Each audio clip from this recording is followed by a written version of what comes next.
Este evento ocorreu antes do livro de Gênesis, no capítulo 6, versículos de 1 a 4, e também é mencionado no livro de Jó. Essa história bíblica cativa muitos leitores devido à misteriosa identidade dos filhos de Deus e dos Nefilins. No livro de Jó, conhecemos um homem rico chamado Jó, que vivia com sua extensa família e grandes rebanhos. Ele era conhecido por sua integridade e retidão, sempre se esforçando para levar uma vida moralmente correta, além de ter um relacionamento disciplinado com Deus. No entanto, Jó passa por uma série de perdas e sofrimentos, o que o leva a sentir amargura, ansiedade e medo. Ele deseja confrontar Deus e expressar suas queixas. Eventualmente, Deus intervém e, após Jó pedir repetidamente para falar com ele, seu desejo é atendido. No livro de Jó, capítulo 38, versículos de 4 a 7, Deus fala e faz perguntas a Jó, como: onde você estava quando eu lancei os fundamentos da terra? Diga-me, se você tem entendimento. Quem determinou suas medidas, se você sabe? Ou quem estendeu o cordel sobre ela? Sobre o que estão fundadas as suas bases, ou quem assentou sua pedra fundamental, quando as estrelas da manhã juntas cantavam e todos os filhos de Deus gritavam de alegria?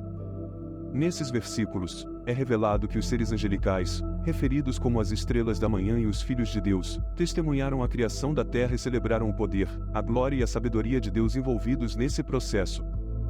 Anjos caídos são mencionados com pouca frequência na Bíblia porque a maioria dos anjos no céu nunca se rebelou contra Deus e se voltou para o lado das trevas. No entanto, alguns optaram por seguir esse caminho.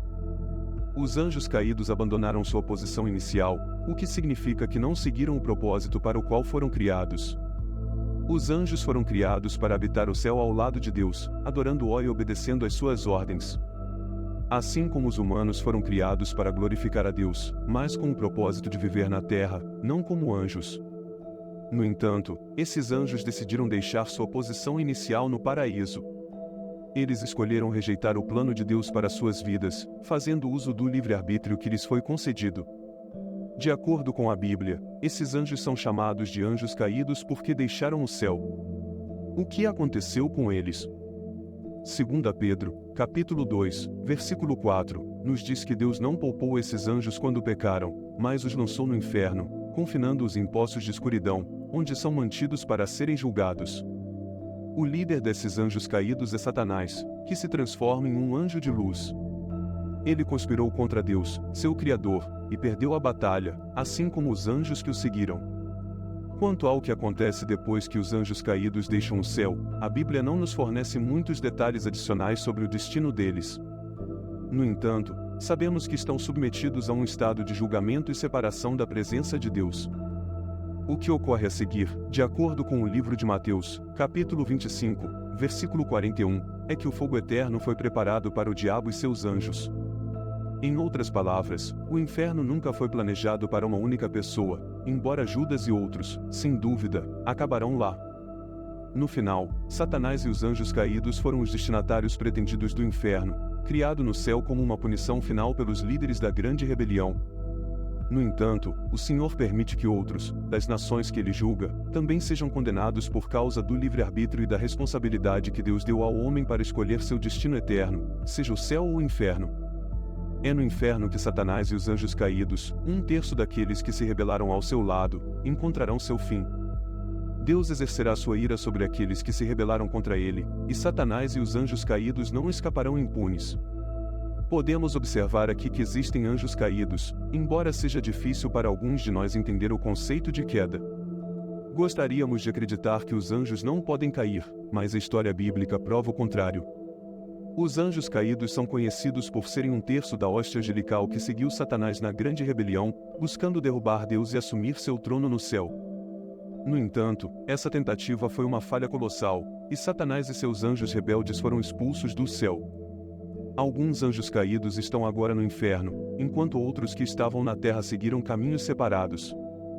Os Nefilins, de acordo com Gênesis 6, referem-se aos gigantes que surgiram quando anjos caídos se casaram com mulheres humanas e tiveram filhos. No capítulo 6, versículos de 1 a 4, é descrito como: quando os homens começaram a se multiplicar na terra e filhas nasceram para eles, os filhos de Deus viram que as filhas dos homens eram bonitas e desejáveis, então tomaram esposas entre elas, escolhendo quem desejavam. Deus, então, disse que seu espírito não permaneceria com o homem para sempre, pois ele era carnal, pecador e corrompido por seus apetites sensuais. No entanto, seus dias ainda seriam limitados a 120 anos. Durante esse tempo, surgiram homens notáveis na terra, chamados Nefilins, que eram de grande estatura e fama, tanto naqueles dias como depois, quando os filhos de Deus se uniram às filhas dos homens e elas deram à luz esses poderosos homens de renome. Podemos deduzir que Satanás enviou seus anjos para se casarem diretamente ou indiretamente com mulheres humanas. Satanás tentou corromper a humanidade geneticamente, plantando uma corrupção satânica semelhante a um patógeno genético, com o objetivo de tornar a raça humana inadequada para trazer a semente da mulher, o Messias prometido em Gênesis capítulo 3 versículo 15. Quanto à identidade desses filhos de Deus, tanto o budismo pré-cristão quanto a igreja primitiva sustentavam que eram seres espirituais ou anjos que se uniram a mulheres humanas e deram origem a gigantes conhecidos como os Nefilins. Existem três principais perspectivas sobre a identidade dos filhos de Deus. A primeira é que eles eram anjos caídos. A crença tradicional é que esses filhos de Deus eram seres sobrenaturais, anjos, que tiveram filhos com mulheres humanas, resultando nos Nefilins. Essa visão encontra apoio no uso da frase filhos de Deus para se referir aos anjos no Antigo Testamento, como vemos em Jó capítulo 1 versículo 6, Jó capítulo 2 versículo 1 e Jó capítulo 38 versículo 7. O contexto de Gênesis 6 também sugere que se trata de anjos espirituais. A segunda perspectiva é que eles eram poderosos governantes humanos. Alguns argumentam que os filhos de Deus eram figuras de destaque na sociedade, possivelmente reis ou nobres, que se casaram com as filhas dos homens. A terceira perspectiva é que eles eram descendentes piedosos de Sete que se casaram com descendentes ímpios de Caim. Essa visão sugere que a referência aos filhos de Deus se trata de uma distinção entre as linhagens piedosas e ímpias que se misturaram. No entanto, a visão mais comumente aceita é a primeira, que considera os filhos de Deus como anjos caídos que se uniram a mulheres humanas, resultando nos Nefilins. O texto bíblico não explica detalhadamente como os Nefilins surgiram, mas afirma que eles eram os homens poderosos de renome que existiam naquela época. Em suma, a identidade dos filhos de Deus em Gênesis 6 continua sendo um mistério, e diferentes interpretações são oferecidas para explicar sua natureza e o surgimento dos Nefilins através de uniões entre seres espirituais e humanos.